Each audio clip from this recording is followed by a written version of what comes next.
पुष्कर के बाजारों में पसरा रहा सन्नाटा। कोरोना से बचने के लिए घरों में रहने की दी हिदायत। प्रदेश में वैश्विक महामारी कोरोना की दूसरी लहर को रोकने के लिए लगाए गए वीकेंड कर्फ्यू का असर शनिवार को धार्मिक नगरी पुष्कर में भी दिखाई दिया। इस दौरान आवश्यक वस्तुओं को छोड़कर शेष सभी दुकानें बंद रहीं।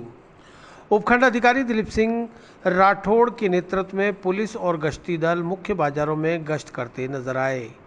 इस दौरान नागरिकों को घरों में रहने की हिदायत दी गई। बाजारों को सैनिटाइज करवाया गया। दरअसल कोरोना के कारण लॉकडाउन के बाद प्रदेश में पहली बार वीकेंड कर्फ्यू लागू हुआ है और इससे लोग ज़्यादा भयभीत भी नजर नहीं आ रहे। ये 2 दिन का कर्फ्यू होने से लोगों में विश्वास है कि 2 दिन बाद फिर से हालात सामान्य हो जाएंगे।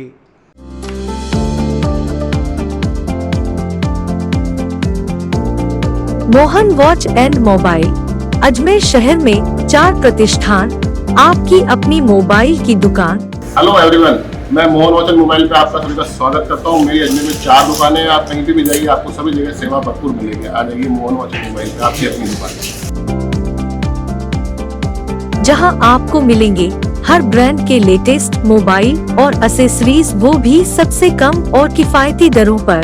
मोहन वॉच एंड मोबाइल कचहरी रोड, नसीराबाद रोड, वैशाली नगर और स्टेशन रोड, अजमेर। पूरे प्रदेश में जिस तरह से कर्फ्यू लगाया गया है, धार्मिक नगरी पुष्कर में लगाया गया है, किस तरह के प्रयास किए जा रहे हैं प्रशासन की ओर से कर्फ्यू की पालना के लिए, और क्या कोरोना को लेकर किस तरह की अपडेट है? देखिए, ऐसा है कि कल शाम को जो सरकार की गाइडलाइंस थी उसके अनुसार हमने कल शाम को 6 बजे से वीकेंड कर्फ्यू लगा दिया है। पहले हमने 5 बजे पुलिस जाब्ते के मार्फत सभी को अनाउंस करके और सभी दुकानदारों प्रतिष्ठानों वालों को बताया कि भाई आप 5 बजे बंद कर दें, सो दैट जो वहाँ के जो कार्मिक है या जो मालिक हैं वो लोग अपने अपने घरों में 6 बजे तक पहुँच जाएं। और उसके बाद में 6 बजे से हमने कर्फ्यू इम्पोज़ कर दिया था। और हालांकि यहाँ के जो लोकल लोग हैं उनका भी हमारे को अच्छा सहयोग रहा, लेकिन हार्डली 5-10% ऐसे लोग होते हैं जो वायलेशन करते हैं। और जो जिन लोगों ने उसका ब्रीच किया उन लोगों की हमने दुकानें भी कल सीज़ की थी। कुल हमने कल 5 दुकानें सीज़ की थी और जो बिना मास्क लगाए या इधर उधर भटक रहे थे उन लोगों के चालान भी काटे। और रात में कर्फ्यू का अच्छा असर रहा। अभी भी आपने देखा कि हमने पूरे पुष्कर के मार्केट का दौरा किया है, तो कोई भी व्यक्ति, एक आधे व्यक्ति को छोड़ के जो किसी बैंक के काम से या किसी अत्यावश्यक काम से बाहर है, इसके अलावा कोई भी लोग अभी इधर उधर नहीं घूम रहे हैं, तो एक अच्छी बात है। तो इसका मतलब ये है कि लोगों में भी समझदारी है और लोग इसमें सहयोग भी कर रहे हैं।